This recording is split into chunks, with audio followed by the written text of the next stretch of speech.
Le système l'a piégé, mais ce médecin noir a mis tout le système à genoux. Arrêté à tort et laissé pour mort, le docteur Jamal Griffin se bat pour survivre alors qu'une police corrompue tente de l'effacer. Avec l'aide d'un avocat implacable, d'un lanceur d'alerte audacieux et d'un journaliste qui expose la vérité, il retourne contre les mensonges du système. Alors que les murs se referment, le chef de la police fait l'un dernier geste désespéré pour le faire taire pour toujours. Mais Jamal refuse de reculer. Dans un ultime combat, la justice ne se décide pas devant les tribunaux, mais dans le feu d'une confrontation meurtrière. Le docteur Jamal Griffin déplia la petite note froissée sous la faible lumière de la prison. Les mots l'ont frappé comme un marteau, tu n'étais pas censé sortir de ce contrôle routier. Son pouls se stabilisa alors qu'il le lisait à nouveau. Chaque partie de lui voulait croire qu'il s'agissait d'une blague cruelle, d'un acte d'intimidation aléatoire, mais il savait ce qu'il en était. Son arrestation n'était pas une erreur. Cela avait été délibéré. Le bruit du métal résonna dans le couloir, signalant l'arrivée du gardien de nuit. Jamal déchira rapidement le billet en petits morceaux et les avala, le papier sec et amer sur sa langue. Aucune preuve. Aucune preuve. Si quelqu'un à l'intérieur de la prison voulait qu'il parte, il ne pouvait pas se permettre de laisser une trace derrière lui. La porte de sa cellule d'isolement s'ouvrit en gémissant. Un garde aux larges épaules, aux yeux froids et impassibles, entra, un plateau à la main. Dîner, marmonna-t-il en posant l'assiette en plastique sur le sol. Un petit pain rassis, des haricots liquides et quelque chose qui ressemblait à peine à de la viande. Jamal ne bougeait pas. Qui m'a glissé le message? Les lèvres du garde tremblèrent à peine. Mangez votre nourriture. Il se retourna et verrouilla la cellule derrière lui. Aucune réponse. Aucune réaction. Juste une indifférence bien répétée. Regardant le plateau. Son estomac se tordit, non pas à cause de la faim, mais à cause du poids de sa réalité.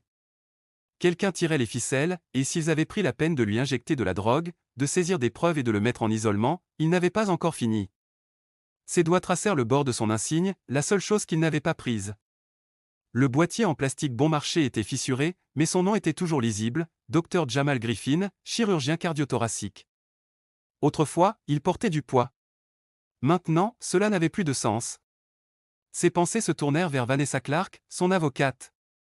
Elle avait promis de se battre, mais ses promesses ne signifiaient pas grand-chose face à un système qui lui était déjà opposé.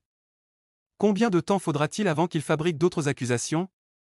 Combien de temps avant qu'il ne disparaisse comme les autres auxquels Bryce Donovan avait fait allusion? L'air s'épaississait des bruits sourds de la prison, des cris lointains, le cliquetis des clés, les rires occasionnels des gardes partageant une blague juste hors de sa portée. Puis, des pas mesurés. Volontaires. S'arrêtant juste devant sa porte. Une voix basse et ferme. Dr Griffin. Il leva les yeux. La fente de la porte s'ouvrit, révélant une paire d'yeux perçants et calculateurs. Capitaine Gerald Nash. Vous serez bientôt transféré, a déclaré Nash. Sa voix portait le poids de la certitude, d'une décision déjà prise. La paperasse est toujours en cours, mais nous savons tous les deux comment cela se termine. Il existe un moyen de rendre cela plus facile. Jamal n'a pas bronché. Je n'avoue pas quelque chose que je n'ai pas fait. La bouche de Nash se courba en quelque chose qui n'était pas vraiment un sourire. C'est décevant. Il ferma la fente, laissant Jamal seul avec le silence. Une minute s'est écoulée. Puis un autre. Il entendit les pas de Nash s'éloigner, mais le froid de sa présence persistait. La note était un avertissement. Nash venait de le confirmer. S'il voulait survivre, il devait agir vite. Les heures passèrent lentement. À un moment donné, l'épuisement l'a rattrapé, mais le sommeil a été éphémère. Chaque bruit, chaque mouvement au-delà de l'épaisse porte d'acier lui mettait les nerfs à rude épreuve. Puis, au cœur de la nuit, quelque chose a changé. Un autre ensemble de pas. Plus léger, plus prudent. Une clé qui tourne dans la serrure. La porte s'ouvrit juste assez pour qu'une silhouette se glisse à l'intérieur. Une femme. Uniforme sombre. Inconnue. Elle posa un doigt sur ses lèvres. Restez silencieux. Le corps de Jamal se tendit. Était-ce une autre astuce? Une autre configuration? Elle s'accroupit à côté de lui, l'urgence dans les yeux. Je m'appelle Ellis. Je n'ai pas beaucoup de temps. Tu n'étais jamais censé finir ici. Quelqu'un à l'extérieur essaie de vous aider, mais vous devez bouger maintenant. Jamal l'a étudié. Pourquoi je te ferai confiance? Sa mâchoire se serra. Parce que si vous restez ici, vous ne vivrez pas assez longtemps pour assister à un procès. C'était toute la confirmation dont il avait besoin. Il se leva. Quel est le plan? Elle lui tendit un sweat à capuche noire. Mais ça? Gardez la tête baissée. Suivez mon exemple. Jamal n'hésita qu'une seconde avant d'enfiler le sweat à capuche par-dessus sa combinaison. Il n'avait pas d'allié ici, à part peut-être elle. Il n'avait aucune raison de lui faire confiance, mais il avait encore moins de raison de rester. Ellis le fit sortir, ses mouvements précis. Au bout d'un couloir, devant des cellules vides. Chaque pas était un pari. À tout moment, il pouvait être rattrapé, mais aucune alarme ne retentissait. Aucune voix n'a crié d'avertissement. Puis ils atteignirent une porte métallique au fond du couloir. Elle a glissé une carte d'accès. La serrure claqua. Dehors, une voiture tournait au ralenti, phares éteints, attendant. Elle poussa la porte. Dans l'air froid de la nuit. Allez. La portière de la voiture s'est ouverte et un homme assis à la place du conducteur lui a fait signe de monter. Ellis est resté sur place. Je couvrirai vos traces. Ne gaspillez pas ça. Jamal est monté à bord. La voiture est partie à toute vitesse, laissant la prison derrière elle. Sa respiration était désormais stable. Il n'était pas libre. Pas encore. Mais il venait de réaliser l'impossible. Il s'était échappé. Jamal gardait la tête basse tandis que la voiture filait à toute allure dans des rues vides. Le chauffeur, un homme trapu avec une cicatrice sur la joue, ne parlait pas. Le silence s'étirait entre eux, chargé d'une tension inexprimée. Après quelques virages, le conducteur s'est engagé dans une ruelle et a coupé le moteur. Nous sommes clairs pour l'instant, dit-il en jetant un coup d'œil au rétroviseur. Vous devez faire profil bas. Teresa attend. La poitrine de Jamal se serra à la mention de sa mère. Elle avait passé des années à le mettre en garde contre des hommes comme Lawson et Nash. Désormais, elle risquait tout pour le cacher. La porte s'ouvrit avant qu'il puisse frapper. Teresa Griffin le tira à l'intérieur, verrouillant la porte derrière lui. Les rides profondes sur son visage évoquaient des nuits blanches, mais sa prise sur ses bras était ferme. « Il te recherche déjà, dit-elle. Je n'ai pas beaucoup de temps. » La voix de Vanessa coupa la tension. « Ils veulent ta mort, Jamal. » Elle était assise à la table de la cuisine, son ordinateur portable ouvert. « Ils brouillent les pistes. Le juge a refusé ma requête. Pas de caution, pas d'audience. C'est comme s'ils essayaient de vous effacer. » Bryce Donovan s'appuya contre le mur, les bras croisés. « C'est parce qu'ils le sont. » Il tourna l'ordinateur portable vers Jamal. L'écran montrait une série de dossiers. « Il ne s'agit pas seulement de vous. Lawson et Matthews l'ont déjà fait. Fausses arrestations, images manquantes, plaintes pour force excessive. » Jamal se laissa tomber sur une chaise. « Pourquoi moi ?» Bryce expira par le nez. « Vous êtes le premier à avoir survécu. » Les mots s'installèrent comme un poids dans la pièce. Vanessa se redressa. « Nous en avons la preuve. » Bryce a trouvé des enregistrements de caméras corporelles qu'il pensait supprimer. Ils vous ont injecté de la drogue, comme ils l'ont fait avec d'autres. Elle a parcouru des fichiers montrant des rapports sur des hommes qui avaient disparu après des arrestations similaires. Mais cela va plus loin que Lawson ou Matthews. Chef Léonard Dorsey, a déclaré Bryce. Il dirige une opération consistant à inciter les hommes noirs à atteindre des quotas de criminalité. Cela maintient le financement du département à un niveau élevé. Quiconque creuse trop profondément disparaît. Les mains de Jamal se serrèrent en poing. Et maintenant, je suis leur extrémité libre. Un coup soudain à la porte fit geler tout le monde. Teresa bougea la première, tirant le rideau juste assez pour voir dehors. C'est Sarah. Vanessa a ouvert la porte et l'agent Sarah Quinn s'est glissée à l'intérieur, son uniforme mouillé de sueur. Ils savent que tu es là, dit-elle, essoufflée. Ils ont suivi la voiture. Il faut déménager. Avant que quiconque puisse répondre, un bourdonnement sourd remplit l'air, des sirènes de police au loin se rapprochaient. Les yeux de Sarah se tournèrent vers Jamal. Ils viennent pour te tuer. Bryce ferma brusquement l'ordinateur portable. Nous devons y aller. Maintenant. Vanessa attrapa son sac. Nous ne pouvons pas courir éternellement. Jamal croisa son regard. Alors nous ne le faisons pas. Le front de Sarah se plissa. Qu'est-ce que cela signifie ? Cela signifie que nous arrêtons de courir, dit-il. Nous leur apportons le combat. Un silence passa.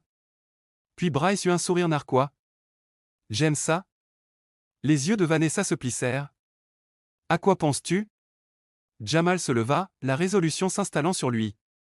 Nous les exposons. Sarah bougea avec inquiétude. c'est un suicide. Pas si nous contrôlons le récit. Jamal se tourna vers Bryce. Pouvez-vous organiser une diffusion en direct? Bryce hocha la tête. Donnez-moi 30 minutes. Vanessa regarda Jamal. Vous risquez tout. Il eut un demi-sourire. J'ai déjà tout perdu. Sarah s'avança. Ensuite, j'y suis. Dehors, les pneus crissaient. Des lumières rouges et bleues éclairaient les murs. Vanessa attrapa le bras de Jamal. Nous n'avons plus de temps. Sarah ouvrit la porte arrière. Par la ruelle, il y a un vieil entrepôt à 2 pâtés de maison. Ils sprintèrent dans la nuit, les sirènes hurlant derrière eux. Vanessa tenait son téléphone et composait le numéro pendant qu'elle courait. Si nous faisons cela, nous avons besoin d'avoir des yeux sur nous. Maintenant. Au moment où ils atteignirent l'entrepôt, Bryce était déjà en train de s'installer. Une caméra était posée sur un trépied, ses doigts volaient sur le clavier. Streaming dans 5. Jamal prit une profonde inspiration et se plaça devant l'objectif. Faisons en sorte que le monde connaisse la vérité. Avant qu'il puisse dire un mot, les portes de l'entrepôt s'ouvrirent claquant. Les agents sont entrés en trombe, les armes levées. Sarah bougea sans réfléchir, se plaçant devant Jamal alors qu'un coup de feu retentissait. Elle s'est effondrée. Jamal l'a rattrapée avant qu'elle ne touche le sol. Du sang coulait à travers son uniforme, tachant ses mains. Les respirations de Sarah étaient inégales, sa prise sur son bras était faible. Ne t'arrête pas, râla-t-elle. Terminez ça. Les officiers se sont déployés, les armes levées. Matthews s'avança, l'arme pointée sur la tête de Jamal. Le jeu est terminé, dit-il. Mettez-vous à genoux. La voix de Vanessa résonna dans l'entrepôt. Nous sommes en direct, Matthews. Le monde entier regarde. Matthews hésita, jetant un coup d'œil à la configuration de Bryce. Le voyant rouge de la caméra clignotait régulièrement. La vérité n'était plus seulement leur secret, elle était connue. La voix de Dorsey traversa l'air. Tu penses que c'est important? Il entra, l'expression tendue par la colère. Vous pensez qu'un flux en direct va changer quelque chose? Le système se protège. Bryce ajusta son ordinateur portable, ses doigts volant sur les touches.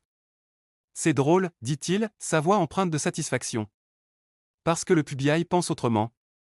Il tourna l'écran, révélant un fil de messages en direct d'un agent fédéral. Équipe d'intervention entrante. 5 minutes plus tard. La mâchoire de Dorsey se serra. Il regarda Matthews. Tuez-les. Matthews n'a pas hésité cette fois. Il a tiré. Jamal a plongé derrière une pile de caisses, entraînant Sarah avec lui. Vanessa et Bryce se sont dispersés, renversant du matériel alors que les balles déchiraient l'entrepôt. L'équipe SWAT à l'extérieur n'avait pas encore emménagé, ils attendaient. Jamal pouvait entendre les cris, les ordres donnés par radio. Personne ne voulait d'un massacre filmé en direct. Sarah gémit, sa prise sur sa manche s'affaiblissant. Ne les laissez pas gagner, murmura-t-elle. Jamal pressa sa main contre sa blessure, essayant d'endiguer le saignement. Restez avec moi. Un coup de feu retentit et l'un des hommes de Dorsey s'effondra. Vanessa se tenait derrière lui, l'arme volée de Bryce dans les mains, les épaules tendues par la tension. Nous ne mourrons pas ce soir. Le regard de Jamal se tourna vers Dorsey, qui s'était caché derrière un pilier. Matthews se dirigeait vers lui, le pistolet levé, les yeux rivés sur Vanessa. Jamal se lança en avant, le percutant. L'arme a explosé, la balle a éclaté du bois à quelques centimètres de la tête de Bryce. Jamal a arraché l'arme à Matthews, leur combat étant un enchevêtrement brutal de poings et de désespoir. Matthews s'est battu salement, enfonçant un coude dans les côtes de Jamal avant de le pousser contre une caisse. L'officier a levé son arme, prêt à en finir. Matthews se figea. Sarah, toujours au sol, les mains tremblantes, avait tiré. La balle a touché Matthews à la jambe, l'envoyant s'étendre. Jamal n'a pas perdu de temps. Il a attrapé l'arme tombée et l'a tournée vers Dorsey. C'est fini. Dorsey leva les mains, le visage calme malgré le chaos qui l'entourait. Vous n'avez pas le courage. La tentation était là. La colère, la douleur, le poids de tout ce que Dorsey avait fait. Mais Jamal savait que le tuer ne changerait rien. Cela ne ferait que prouver que leur récit était juste. Ce n'était pas un criminel. Il n'était pas celui sous lequel ils avaient essayé de le peindre. Le hurlement lointain des sirènes devint plus fort. Les murs de l'entrepôt s'illuminèrent de rouge et de bleu clignotants. Le FBI était arrivé. La façade calme de Dorsey s'est fissurée. Il se retourna, essayant de courir. Il n'est pas allé bien loin avant que les portes de l'entrepôt ne s'ouvrent à la volée. Les agents sont entrés en masse, ordonnant à tout le monde de déposer leurs armes. Jamal laissa l'arme lui échapper des doigts. Matthews, en sang, a essayé de s'éloigner en boitant. Un agent l'a abordé. Dorsey, les mains toujours levées, réussit à peine à protester avant d'être forcé à terre, les menottes claquant autour de ses poignets. C'était fini. Les semaines passèrent. Jamal était assis en face de Vanessa et Bryce, les mains autour d'une tasse de café. Les gros titres racontaient au monde ce qui s'était passé. Corruption systémique découverte dans le service de police. Le chef Dorsey inculpé pour dissimulation de morts injustifiées. La dénonciatrice Sarah Quinn, en convalescence, devrait témoigner. Sarah était toujours à l'hôpital, mais elle était en vie. Elle avait survécu. Les gens écoutent, a déclaré Bryce. Des manifestations ont lieu dans tout le pays. Ils réclament du changement. Vanessa hocha la tête. Il ne s'agit plus seulement de vous. Cela n'a jamais été le cas. Il se sentait Jamal baissa les yeux sur ses mains. Portait toujours le poids de tout ce qu'il avait vécu. Il avait passé sa vie à sauver des gens dans une salle d'opération.